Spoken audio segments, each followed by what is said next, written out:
zal dingin la sak zol iwa het saka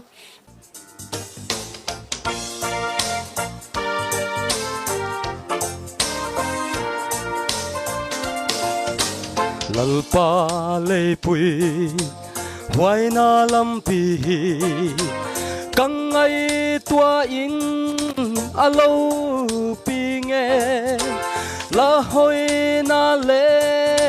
la za ngay na lalpa các công băng kim mà aki lang se Krista zala ka hau sang na te ka gen seng puai ka puang seng puai la hoi na le lang il nei na lalpa hak sa na mun na aki lang se la hoi na le za ngay na lalpa kama ahing aluang liam zing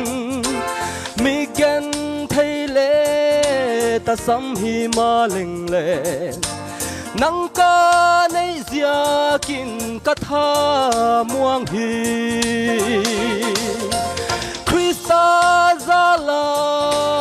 ka hau sak na te ka gen seng puai ka puang seng puai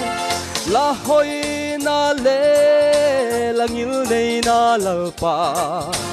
hak sat na mun na aki lang se lalpa gen the na le hak san na keya ding in alo pi lamal zong na le tha muan na thu te lam me le mu sak tua la hi Krista zala ka hau sang na te ka gen seng puai ka puang seng puai la hoi na le lang il nei na lalpa hak sa na mun na aki lang se khove lo pi na le hau sak na khovel thiam na le pil na te nang pang lo in